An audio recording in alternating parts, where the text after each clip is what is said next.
Hi, this is Margaret Maloney, and welcome to the Dhamma podcast. Together we will consider life, death, and impermanence. Because in between birth and death, we lose things. Not just our glasses and our keys. We lose identities, relationships, ideas, and more. But what we can gain right now is facing this together, and we will gain freedom, peace, and progress on our path. Hello, my friends. I'm so glad that you are here with me today on the Death Dhamma podcast. And we are going to talk about clinging today, or you can say attachment, right? So in grief, there is dukkha. The most obvious reason for this is that we want whatever it is that we have lost to come back to us, or we wish to never have experienced the loss at all, or we do not want to feel all of the complex emotions that for many of us are part of grieving. It's a lot, right? It's a lot. We become attached to either wanting good things to stay the same or for difficult things to stop being difficult. You know, I want this and I do not want that. Ooh, and there it is, clinging and aversion. If this is not true for you, I guess you don't want to listen to the rest of this, but you can write to me so I can share it with the rest of us as to why. How did you get past this, right? How did you get past this? But so for most of us, this is going to be true. So let's consider an understanding of what other people around us, and maybe ourselves, are experiencing every day. When someone you love dies, the most apparent form of attachment is your attachment to your relationship. Now your mother, father, partner, or friend has gone. He or she is not coming down the hall to have breakfast with you. You are not going on vacation together. He or she will not make you dinner, do the dishes, or take out the trash. You will have times when you forget this, and you're going to look up and look for him or her when you come into the room. Or you're going to try to send a text. Or you will think, oh, I need to tell mom about, and then you'll remember, oh, that's right, mom is dead. And it will hurt. It will hurt less as you remind yourself about clinging and attachment and impermanence. It will hurt less when you accept the situation for what it is and learn how to live your life as it is now. There are forms of clinging and aversion that might be part of your journey. Sometimes they are so subtle that you don't recognize them, while other times it just smacks you in the face, right? What are some of these forms? Things. A few days after my father died, my mother went to his closet and pulled out his clothing. She was distraught and could not stand to look at his things. At the time, I was shocked. On some level, I recognized that she was having an emotional reaction to his death, and seeing his clothing was triggering. A few weeks later, as she was walking down the hallway, she had a similar episode. She insisted that his computer desk needed to be taken apart and moved into the garage right away. Fortunately, I was able to comply. She had an aversion to seeing the things he used daily because he was no longer there using those things. And seeing his jacket in the closet or his empty desk. This was breaking her heart. My aunt kept her husband's clothing precisely as it was for over a year. His closet was ready and waiting for his return. Nobody was allowed to touch anything. In this state, her new husband moved in and found a way to make room for his things. You might find yourself in one of the above scenarios, or you might find yourself letting things go in phases. I know I have felt this happen to me. There were some items that I released right away. As I say this to you, I can visualize some of the things I still have and acknowledge that every once in a while I'll look at a room in the house and decide that the room needs to be changed because it still has too much of old Margaret's life. There's a lesson in what you keep and what you release. What do you cling to and why? What do you get rid of and why? I had no problem selling my husband's gold watch. I never liked that watch. The circumstances under which he received the watch were somewhat sketchy, in my opinion. He knew that, but he loved the look of that watch. Now, years later, I still have his favorite old tank top. Kind of weird, I think. I'm never going to wear it. I don't take it out and look at it, but I can tell you exactly where it is, which is in the cedar chest, in the room, in the bedroom, at the foot of the bed, on the left-hand side as you open up the cedar chest. See? Roles. We do some clinging and attachment with roles.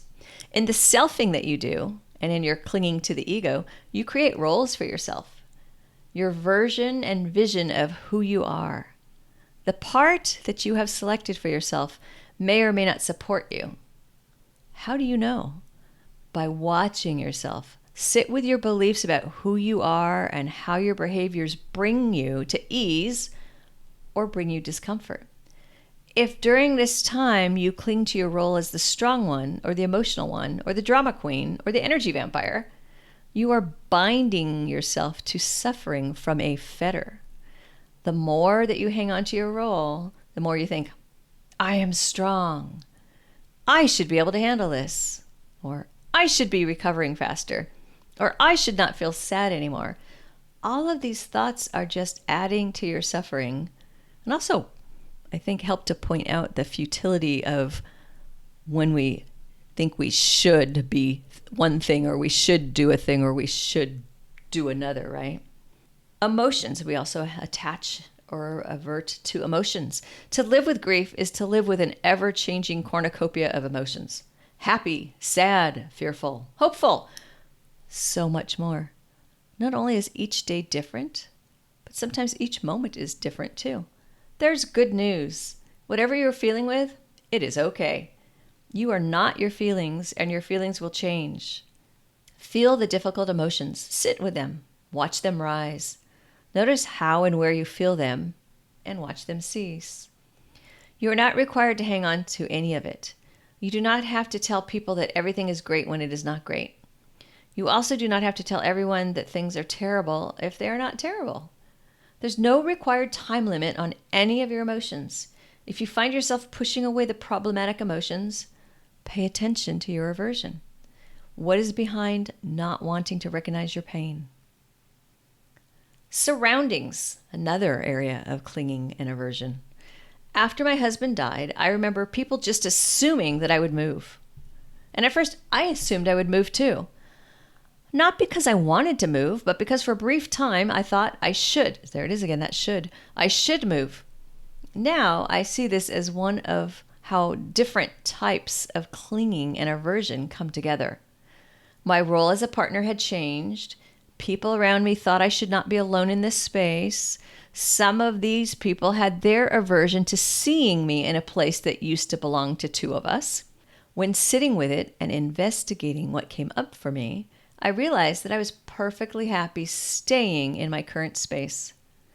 I wasn't walking around the house creating memorials or seeing my dead husband in every corner. I was happy and secure. Others hate staying behind in a space that they shared with a loved one. Whether you stay or go, pay attention to your clinging and aversion. The truth is that whatever decision you make might be triggered by your attachment. And the first step toward working with it is recognition. There are so many lessons for us, for you, for me, in what you and I hang on to and what you and I push away. These are not simple lessons about our relationship with our loved ones. They are lessons about our relationship with ourselves and with life itself. The Alagappa Sutta is a teaching that can be useful in showing us how to be skillful with our attachments.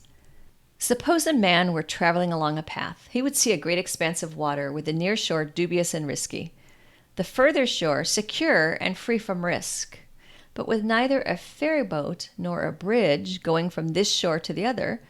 The thought would occur to him, here is this great expanse of water, with the near shore dubious and risky, the further shore secure and free from risk, but with neither a ferry boat nor a bridge going from this shore to the other.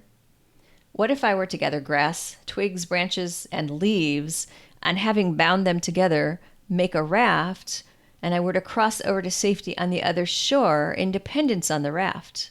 Then the man, having gathered grass, twigs, branches, and leaves, and bound them together to make a raft, would cross over to safety on the other shore in dependence on the raft, making an effort, with hands and feet, paddling to get over there on the raft.